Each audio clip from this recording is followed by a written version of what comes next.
অশান্তি শুরু হয়েছে। আর এর আগে শুকিয়েছিলাম, ভালোই ছিলাম। ও ভালো ছিল কই বাচ্চা কাচ্চা তো মুখ তো দেখাইতে পারলা না, ভালো ছিল যে। তুই দেখাইতে পারছিস? আমার আমি দেখাইতে পারি না, আমার হবে এটা চিন্তা ভাবনা আছে, আর তো হবেই না।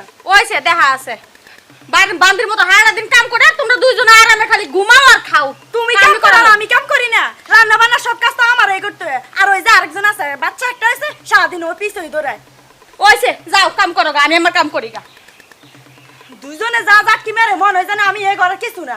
আর ও কই ও কোন ঘুমাইতে বসে, ঘুমার আমি দেখাইতেছি কেমন করে ঘুমাইতে রাখছি।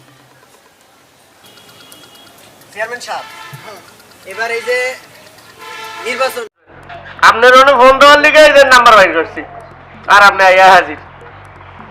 ভাই আমিও তো আসলাম যে একটু খোঁজ খবরটা নেই, আপনি কি করলেন? আমার তো আর সহ্য হচ্ছে না, শীত চলে যাইতেছে।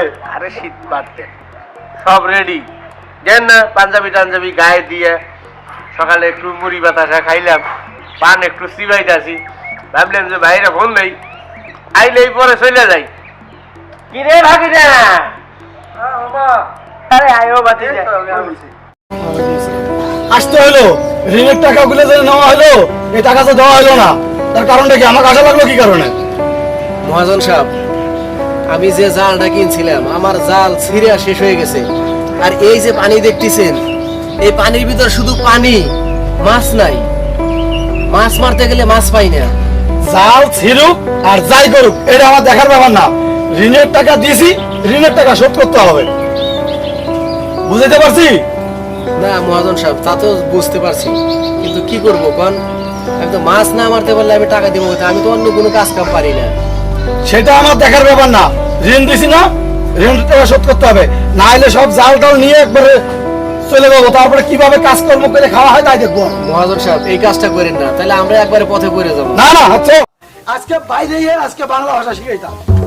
হইছে হইছে, এখন লাঠিটা ফালায় দাও, ভয় লাগে লাঠি দেখলে। এখন তো তোমাদের কথা শুনে তো আমারই তো এখন আনন্দ লাগতেছে, তোমাকে আর কি বলে মন, এখন থেকে বাংলা ভাষা দুইজনে কইবা তো? আমরা দুইজনে বাংলা ভাষা। ঠিক আছে, এই যে আমিও লাঠি ফালাইলাম, এখন থেকে আমরা সবাই বাংলাদেশে আছি, বাংলা ভাষা কথা বলবো। আচ্ছা ঠিক আছে, বাংলাদেশের বাংলা কথা।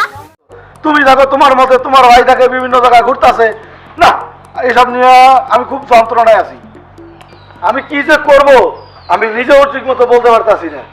তোমরা থাকো তো, আমার ভালো লাগতেছে না, আমি আমার মতে আমি যাইতাছি, আমার তোমরা থাকো, কি করবো করো। বাবার কি হয়েছে? তুই বুঝলি না, তোরে যে সেদিনকে কইছিলাম যে বাইরের লোকজন বলা বলি করতেছে আব্বা নাকি আবার বিয়ে করতে চায়। কি বিয়া?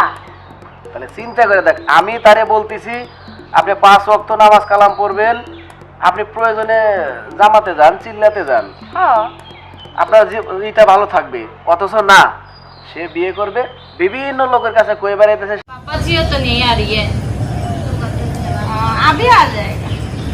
কি তোমরা কি কাজে কি হুকুম মারামারি করবা? ओ तुम चले आइছো? पापा जी चला गया। হ্যাঁ আমি চলে আইছি। बैग नहीं आएगा तो बाजार कोई? বাজার পরে। बाजार পরে মানে? তোমরা এই যে হিন্দি কথা কইতাছো, হিন্দি কথা বাদ দাও, বাংলা কথা ভালোভাবে কও, তারপরে বাজার আনবো। আরে আমার কথা ধরতে গেছে। তোমার ভাইয়া যে মাছ ধরতে গেছে, আমার যে বড় ভাই টাকা পা, আমার বড় ভাইয়ের কাছ থেকে টাকা নিয়ে আসছিল, ওই টাকা কি দিতে হয় না? ওর কি ওর কভার আছে? এসব ব্যাপারে তো আমি কিছু জানি না। বুঝবা বুঝবা, যখন তুইলা নিয়ে যাবো তখন ঠিকই বুঝবা। টাকা দিব না কেন, টাকা নিতে ওইটা আমার ভালো হবে। তুই নিয়ে যাবে মানে? দেশটা কি মগের মুলুক পেছো নাকি? হ্যাঁ, আরে তুই নিয়ে যাবে মানে? টাকা পাও, টাকা দিয়ে যাবো সময় মতন, আবার আরে তুই নিবা কিসের জন্য? ওইটা সময় হলে দেখা যাবে। যাইলা হইছে দেখি তাই কি হয়েছে? আমাদের কি মান সম্মান নাই?